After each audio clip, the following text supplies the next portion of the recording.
How does a family become the richest in the world? That's the wrong question. The real question is, how do they stay the richest in the world? For 200 years. They say behind every great fortune is a great crime. But behind the Rothschild fortune, rumored to be worth a staggering $2 trillion, there isn't a crime. There's a pact. A secret set of rules laid down on a deathbed. A code that would turn 5 brothers into the masters of 19th century Europe and build a dynasty that outlasted empires. This isn't a story about money.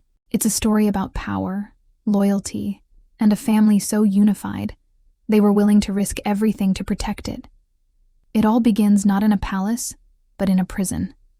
The Frankfurt Judengasse, the Jewish ghetto. A narrow, crowded street locked by guards at night. This is the world of Meyer Amschel Rothschild. Born in 1744, he wasn't supposed to be a banker. He was destined to be a rabbi. But when his parents died, he was forced into an apprenticeship at a banking house.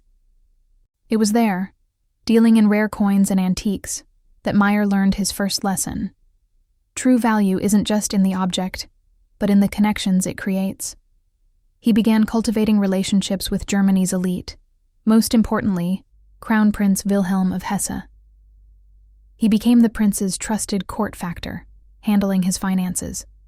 But Meyer saw something his contemporaries didn't. He saw that the real power wasn't in serving one prince, but in connecting them all.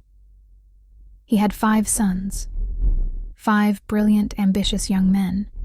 He called them his 5 arrows. Separately, they could be broken, but together, unbreakable. And as Meyer lay dying in 1812, he gathered them and laid out the rules of the dynasty. The plan was radical, almost unthinkable at the time. First, the family business was to be a shared enterprise. The 5 brothers, in 5 different cities, would act as one. Amschel, the eldest, would hold the fort in Frankfurt. Salomon would go to Vienna, the heart of the Habsburg Empire. Karl to Naples, gateway to the Mediterranean. James, the youngest and most charismatic, to Paris. And Nathan, the most aggressive and brilliant, to the financial capital of the world, London. It was the world's first multinational bank, a coordinated network that could move money and information faster than governments. Second, and this was the most crucial rule, loyalty was absolute. A Rothschild in trouble was a problem for all Rothschilds. Profits were to be shared, cementing their commitment to one another. Their success depended entirely on their unity. And third, to ensure that loyalty and, more importantly, the fortune, never left the family circle, there was a startling directive. They were to marry their own. His will explicitly barred female descendants from a direct inheritance. This left Rothschild women with few marriage options of the same status and religion, except for other Rothschilds. Over the next few decades, first and second cousins would marry, locking the vault from the inside. 15 of the 21 marriages between Meyer's grandchildren were between direct descendants. It wasn't about love, it was about assets. It was a genetic and financial firewall, a strategy to ensure the Rothschild empire was a closed loop. The plan worked beyond Meyer's wildest dreams. The 5 arrows flew. From their 5 hubs, the brothers dominated European finance. During the Napoleonic Wars, when kingdoms needed money to fund their armies, they turned to the Rothschilds. Nathan in London was a genius, single-handedly financing much of the British war effort, arranging massive shipments of gold to the Duke of Wellington's armies. They created a private courier system, a network of riders and carrier pigeons that was faster than any government's. Information was their true currency. The most famous, though perhaps legendary example came in 1815 with the Battle of Waterloo. Nathan, receiving the news of Napoleon's defeat hours, or even days, before the British government, knew that British bonds would skyrocket. He didn't just profit, he cemented the family's reputation as a financial force more nimble and powerful than the state itself. They weren't just bankers anymore. They were kingmakers. They financed railways that crossed continents, mining operations that fueled the Industrial Revolution, and even the British government's purchase of the Suez Canal. But an empire built on an unbreakable bond is only as strong as its first test. And that test would come in 1848. The year of revolution. Across Europe, monarchies were teetering. The streets of Paris were filled with barricades and rage.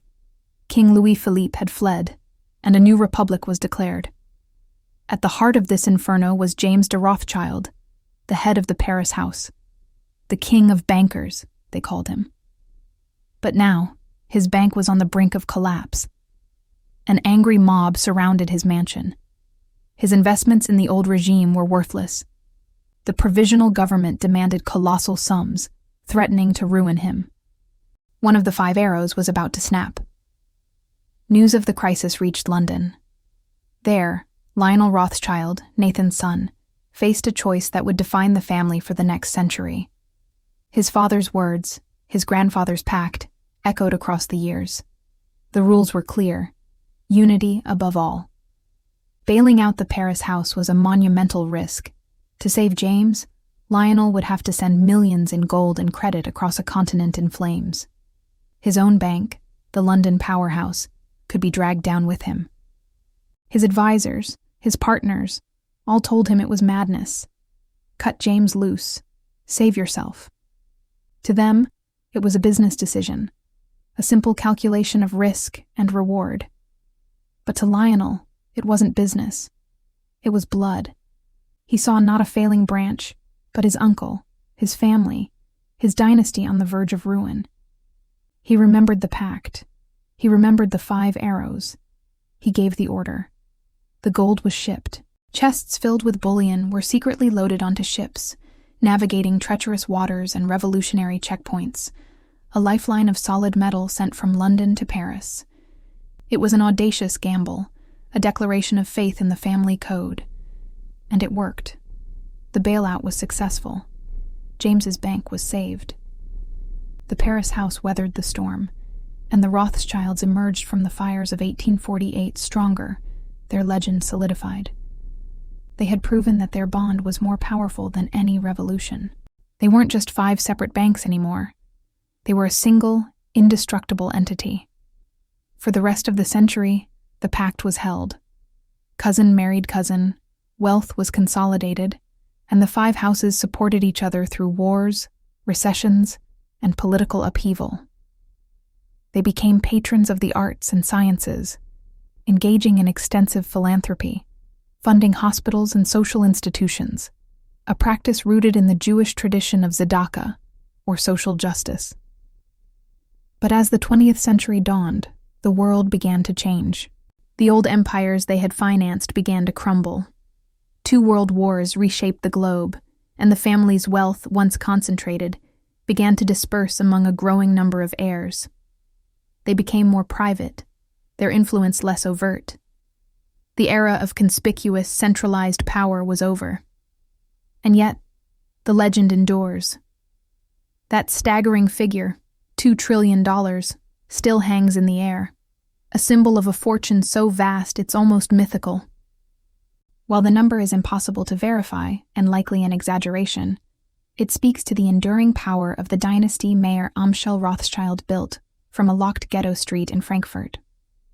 Today, the Rothschild name is still a titan in global finance, but their empire is quieter, more diffuse, spread across private investments, charitable foundations, and holding companies. The secret is no longer just in their unity or their marriages, but in their discretion. The pact forged on a deathbed 200 years ago was never just about preserving money. It was about preserving the family. It was a promise that 5 arrows, bound together, could never be broken. And as they flew through history, they didn't just accumulate wealth, they reshaped the world in their image. Thank you so much for watching. If you enjoyed this deep dive into one of history's most powerful families, don't forget to hit that like button and subscribe for more stories like this. We'll see you in the next one.